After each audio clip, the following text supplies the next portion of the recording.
Os irmãos, a graça e a paz do Senhor Jesus seja sobre vós. Vamos orar. Pai querido, obrigado por esta noite, pela graça derramada em nossas vidas. Nos dirige, ó bondoso Deus, com o Teu Espírito. Nos abençoa na compreensão do Evangelho, na aplicação dele à nossa vida, para nos transformarmos de glória em glória à semelhança de Cristo Jesus. É o que oramos em nome de Jesus Cristo. Amém. Evangelho de São Lucas, capítulo 24. Vamos fazer leitura do verso 47 e 49. Evangelho de São Lucas, capítulo 24, verso 47 a 49.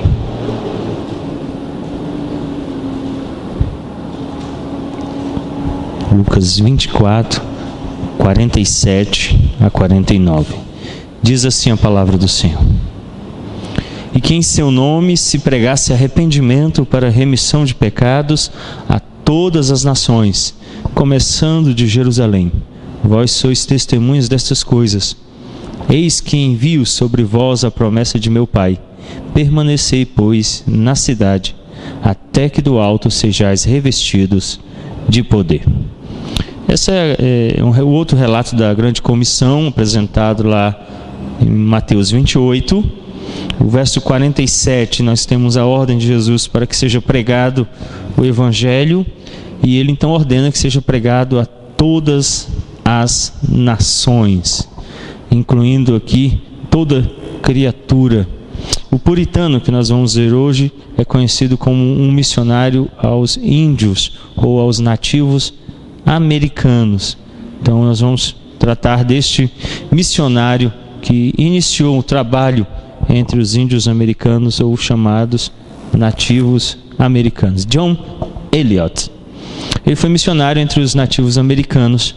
Nasceu na Inglaterra, era filho de Bennett Eliot, próspero agricultor, e de Lettice Agar.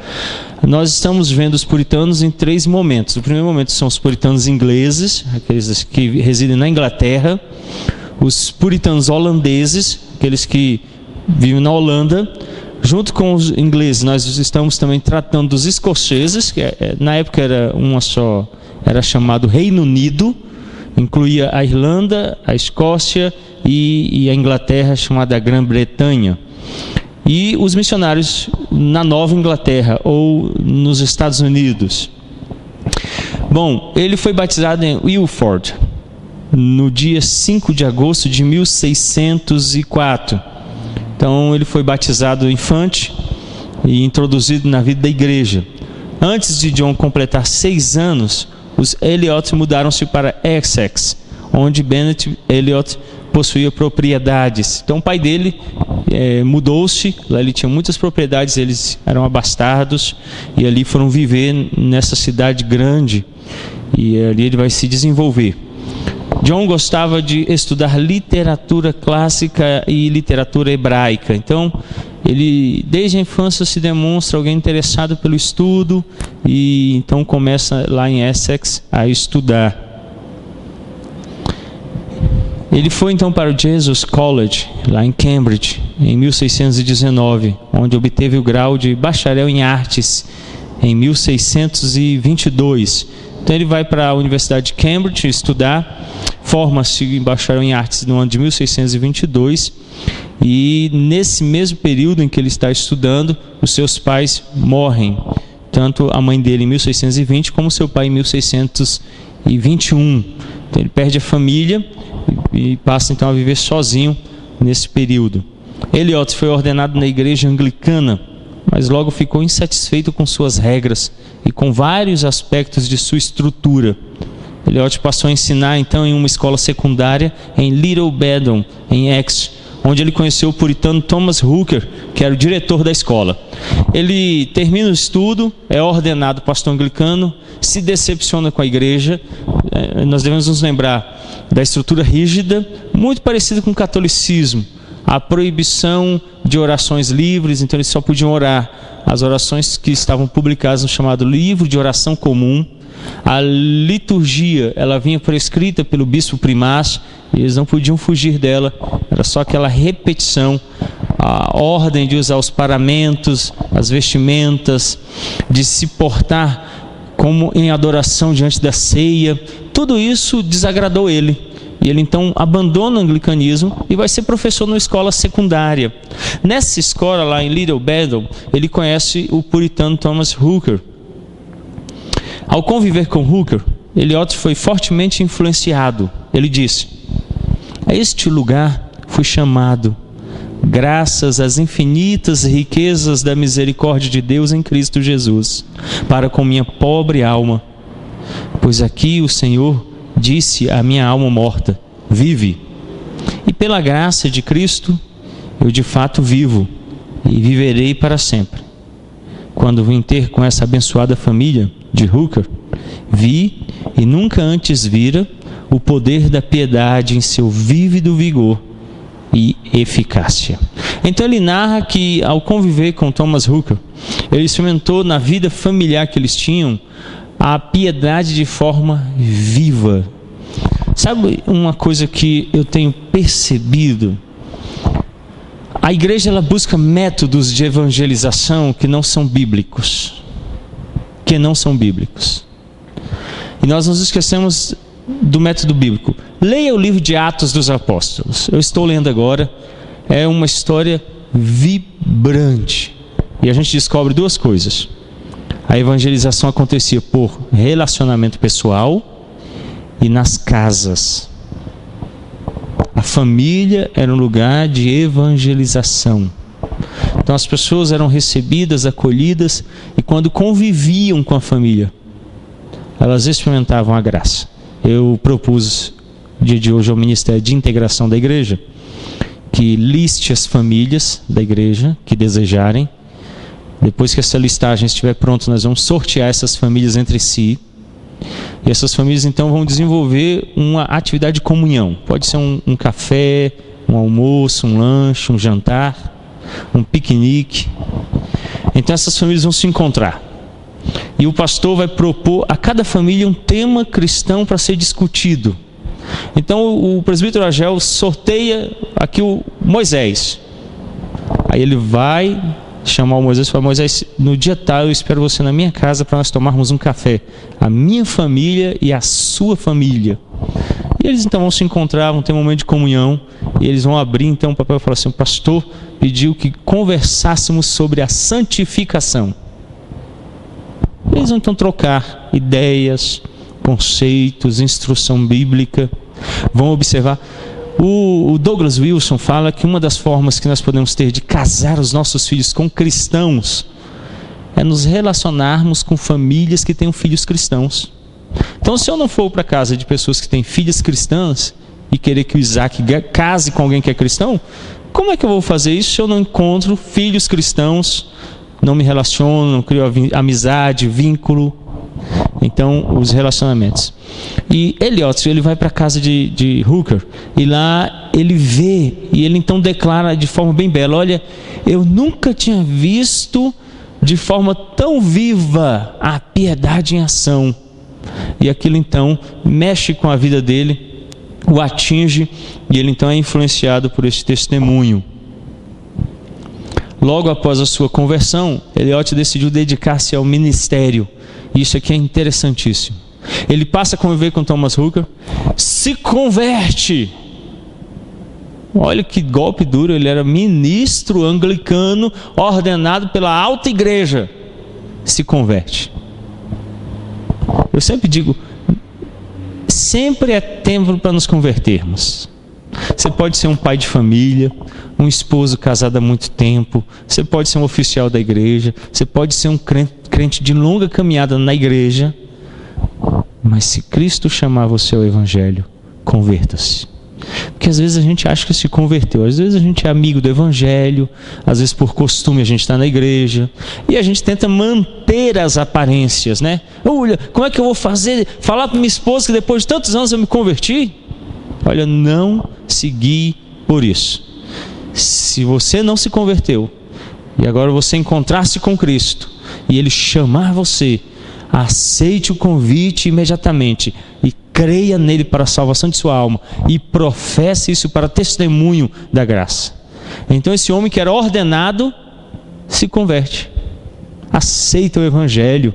Ele tem uma impressão tão vívida da graça agora na vida familiar. Olha a distinção: antes ele experimentara a graça no clero, no alto clero da igreja. Lá ele participava da igreja, da vida comum da igreja, tinha sido ordenado.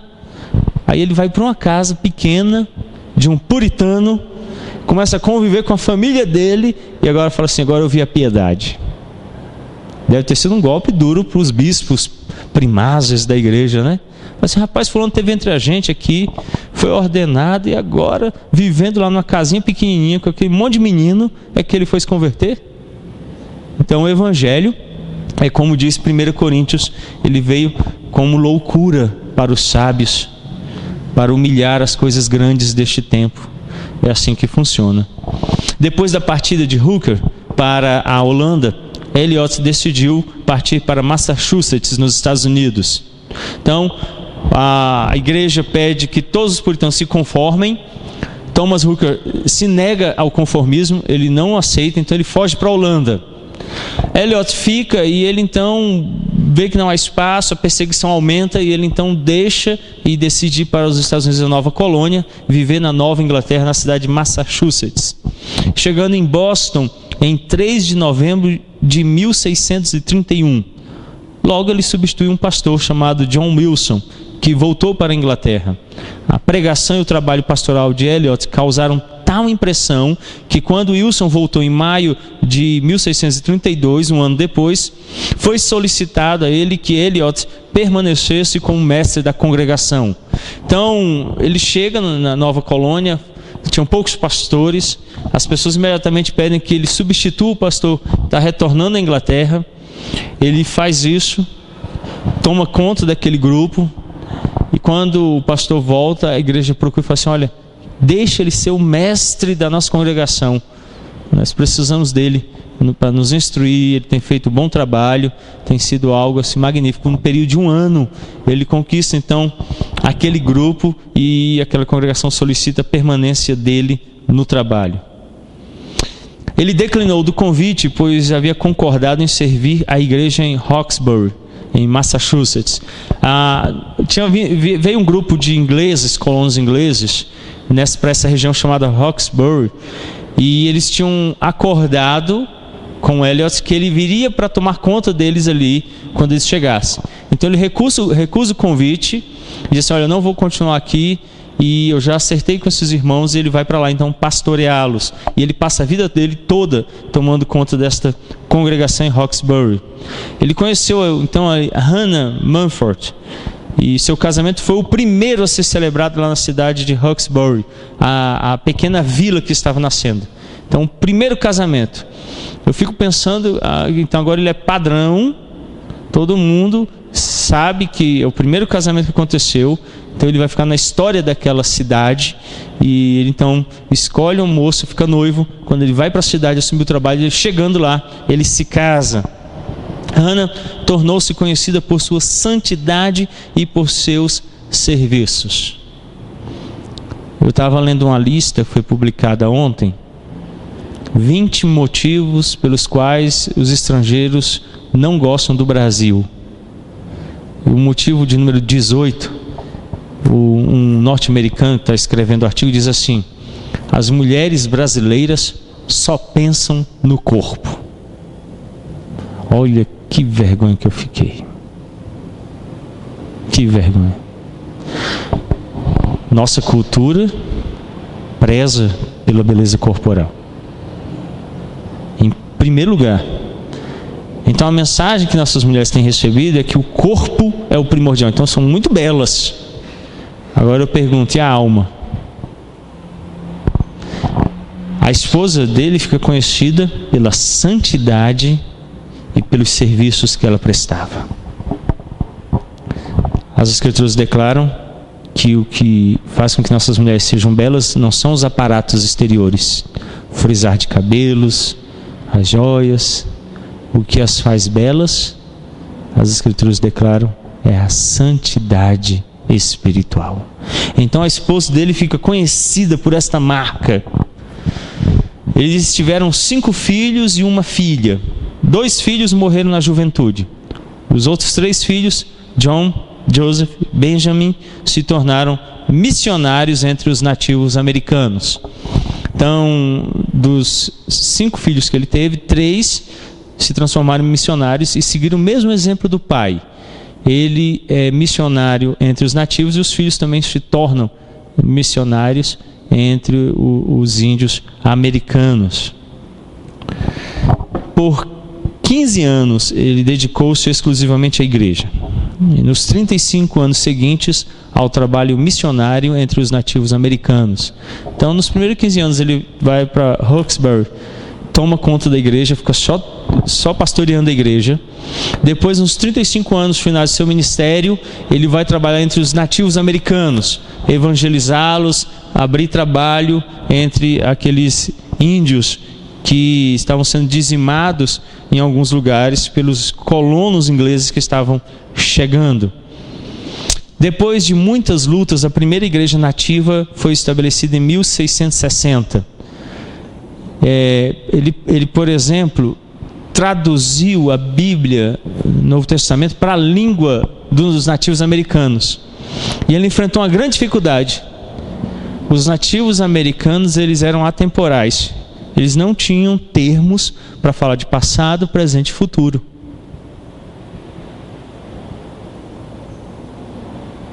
Então não tinha conjugação, tempo verbal. Só falava de um jeito. Então ele teve que pegar... Você já pensou pegar um texto bíblico que fala de várias situações temporais e traduzir para a língua de um povo que não tem esse conceito? Então ele trabalhou muito para codificar a língua, porque a língua não tinha nada escrito, não tinha nada registrado. Então ele fez esse trabalho e depois ele traduziu a escritura para aquele grupo que eles tivessem a Bíblia. Então começa a funcionar a primeira igreja para os nativos americanos, 1660. Ele também estabeleceu a primeira escola gratuita da América. Interessante isso. Se você for estudar a vida dos puritanos e dos protestantes, desde a Reforma Protestante, o que nós conhecemos hoje no que diz respeito a ensino, escola, universidade, é fruto da Reforma Protestante. Então, para que os filhos dos colonos estudassem, era preciso pagar. Ainda hoje nos Estados Unidos funciona assim. Os pais pagam o estudo dos filhos. Então, as universidades que são chamadas, as universidades que seriam universidades federais aqui no Brasil, lá elas são pagas. Elas são mais em conta, mas ainda são pagas. E eles estabelecem então a primeira escola gratuita da América. Então John Eliot começou esse trabalho com os nativos americanos e ele estabeleceu essa primeira escola. Ele também fundou uma escola chamada Indian Harvard, lá na Universidade de Harvard, para índios. Infelizmente não conseguiu vingar, porque faltaram tanto professores quanto indígenas para estudar lá. Os holandeses, quando vieram ao Brasil, e infelizmente a nossa história ela registra de outra perspectiva, como que eles quisessem invadir, e não foi bem assim. Tem um jesuíta, que agora me foge o nome dele, faz um registro histórico, e nesse registro ele critica os protestantes holandeses, e na crítica que ele faz, ele diz assim: é um absurdo que esses protestantes holandeses tenham pego um índio, tenham levado ele para a Holanda, tenham ensinado ele a falar idiomas, tenham ensinado ele a ler e tenham feito dele um pastor. E criticam também o fato de que eles queiram fazer no Brasil essa mesma coisa, instruí-los a ler e a serem capazes de praticar qualquer ciência. O que os holandeses fizeram? O conceito reformado de missões sempre foi capacitar os próprios para servir os seus. Então é pegar um índio, capacitá-lo e levá-lo para servir os índios. E os jesuítas achavam um absurdo o índio lendo, um índio escrevendo, um índio capacitado. Índio tinha que ser índio. A teologia católica romana, herdada da Idade Medieval, acreditava numa espécie de castas. Se você trabalhava numa fazenda para um senhor feudal, você tem que passar a vida toda trabalhando na fazenda. Você não pode ser outra coisa. Se você era aquilo, você tem que ser aquilo. Você não pode mudar de status social. E aí a Reforma Protestante altera isso. Ele serviu então por 40 anos como supervisor em Harvard. Ele nunca foi professor lá, mas tem um registro de que durante esses 40 anos que ele foi supervisor, então ele supervisionava os corredores, os alunos, porque é diferente de hoje. Os Estados Unidos naquela época era rural, e as cidades que existiam eram semi-rurais. Então, os pais que mandavam os filhos, literalmente tinham que ter uma outra casa. Os filhos moravam em outro lugar, perto da universidade ou na universidade, e lá eles os mantinham. Isso aconteceu muito tempo no Brasil. A minha mãe foi assim. Minha mãe, meus avós moravam na fazenda, e eles então alugaram uma casa na cidade. A minha tia mais velha foi tomar conta, e os irmãos mais novos foram morar lá para poder estudar. Então, o supervisor cuidava desses alunos. E Eliot nunca foi professor em Harvard, mas diz que ele influenciou Harvard com o puritanismo dele e todos os alunos na sua época. Então, por 40 anos, ele esteve ali dentro da Universidade de Harvard, hoje uma das mais conhecidas do mundo, e lá ele influenciou com o puritanismo aquele grupo de alunos e professores no período que ali ele esteve. Ele morreu no dia 20 de maio de 1690, com 86 anos. Suas últimas palavras foram: bem-vinda à alegria. De novo, a gente retorna a este tema. Eu espero que em breve possamos trabalhá-lo. Eu estou pensando em talvez a gente trazer um tema teológico, trabalhá-lo e depois retornarmos às biografias, para não ficar cansativo. Mas um dos que eu quero trabalhar é esse: o conceito puritano sobre o dia da morte. Toda vez que um puritano morre, quando ele se encontra com a morte, a gente tem um relato assim. E aí o relato final, e quem fez esse relato aqui foi Thomas Manton. Manton registra que as últimas palavras dele foi: bem-vinda. Você já pensou, a morte chega e você falar uma expressão dessa? Né? Então ele se depara com a morte e diz: bem-vinda à alegria. Por causa daquele conceito: para mim o morrer é lucro, porque estarei com Cristo, declara o apóstolo Paulo. Sim, irmã Sandra.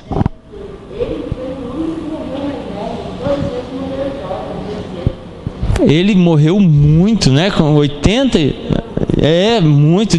Dos puritanos, ele é um dos que viveu mais, porque eles geralmente morriam muito cedo. Os que morriam assim de idade bem avançada era com 50 anos. E ele viveu muito. Então a longevidade dele contribuiu muito para que ele pudesse influenciar uma longa geração de pessoas. Dentre os seus escritos, tinha uma vida mais leve que a dos outros? Não tinha, dura como a dos outros. O segredo é que ele não sofreu a perseguição, né? Ele mudou-se para os Estados Unidos antes de sofrer perseguição. Então não foi para a cadeia, não passou por essas situações. Okay? Ele ajudou na tradução, por causa da sua fluência no hebraico, do livro dos Salmos, da Bahia, essa publicação de 1640. Então ele publicou esse material. Ele também era um dos únicos conhecedores da língua chamada idioma algonquina, que é a língua falada pelos indígenas da região de Massachusetts, também chamada de idioma Massachusetts. Ele não só aprendeu o idioma, como traduziu a Bíblia para esse idioma. Ele também, quando estava em Cambridge, ajudou a traduzir e criar vários materiais para o uso dos índios.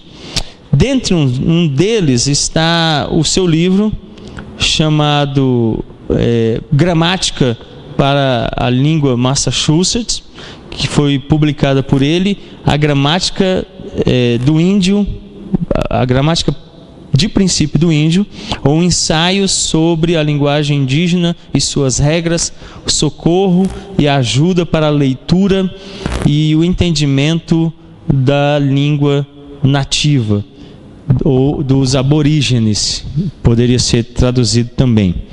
em vez de nativa, aborígene. Então ele compôs 2 gramáticas, essa aqui uma outra gramática, para ser utilizada pelos índios. Isso é interessantíssimo. A pessoa que aprende a língua depois de grande, de formado já, traduz essa língua e escreve uma gramática da língua. É um negócio assim, eu fico impressionado, numa época em que os recursos eram poucos, que havia grande dificuldade. Depois de traduzir a gramática de princípio da língua indígena, ele traduz The Indian Primer, ou podemos entender como dicionário da língua indígena. Depois The Logic Primer, que é um outro livro mais avançado. Todos eles devem ser usados lá no Indian College em Harvard, mas como não vingou o Indian College, a relação dos indígenas com o povo americano é muito difícil. Eles foram perseguidos, perderam seus direitos, massacrados. Teve uma guerra civil que aconteceu nesse período, e ele tinha fundado 16 estações de orações nas tribos indígenas. Então ele visitava os povos indígenas, criava esses grupos de oração, levava o evangelho às suas pessoas. Das 16, 12 foram dizimadas na guerra que aconteceu em 1671. Então eles chegavam lá e matavam todos os índios. Se fosse cristão, alguns consideravam até como uma afronta. Se vocês pesquisarem o Dia de Ações de Graças, a tentativa era que no Dia de Ações de Graças houvesse uma conciliação.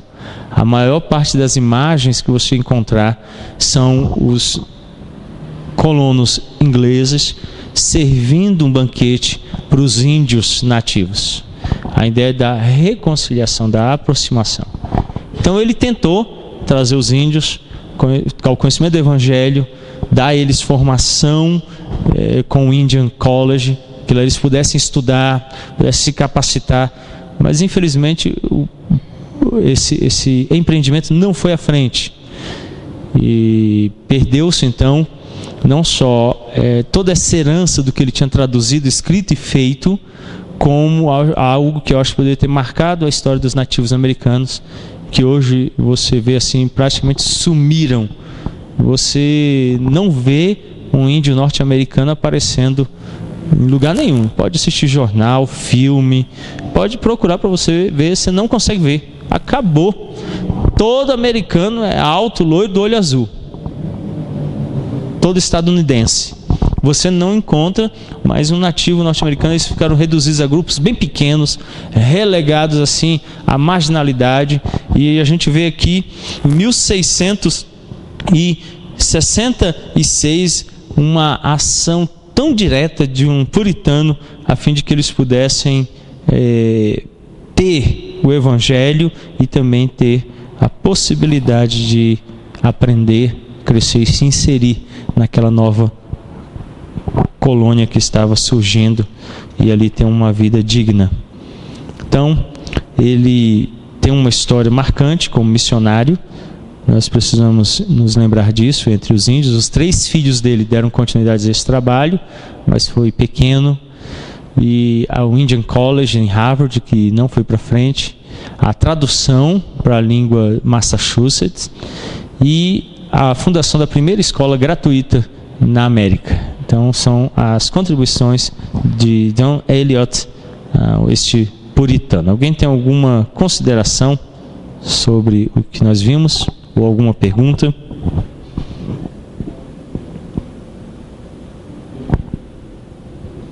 E vamos orar. Pai querido, ó Senhor, como nos envergonhamos de ver que servos de Cristo deram a sua vida para que o Evangelho fosse anunciado a todas as nações. E de fato, toda criatura deve ouvir que Cristo Jesus morreu pelos pecados, para a remissão dos mesmos. John Eliot, com todas as dificuldades, foi até os índios para comunicar-lhes a graça. Ó Senhor Deus, nos capacita a promovermos tarefas tão grandiosas como esta.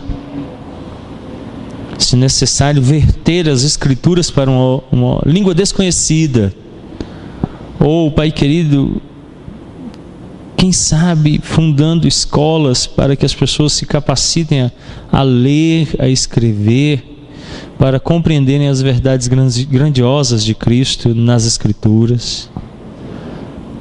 Não importa, ó Deus, como, mas nós pedimos que o exemplo do Teu servo nos conduza a tratarmos com seriedade os dons que Deus tem nos concedido, para que o Evangelho alcance todas as nações. Nós pedimos que o exemplo do nosso irmão John Eliot fique em nossos corações, não só a título de conhecimento, mas que nos motive a transformação, primeiro de nossa vida e depois daqueles que nos cercam. Ó bondoso Deus, seja conosco nesta semana, nos dirige com a Tua graça, abençoa-nos, ó Deus, dirige as nossas casas com o Teu Evangelho. É o que nós oramos, Pai, e rogamos em o nome santo de Cristo Jesus. Amém.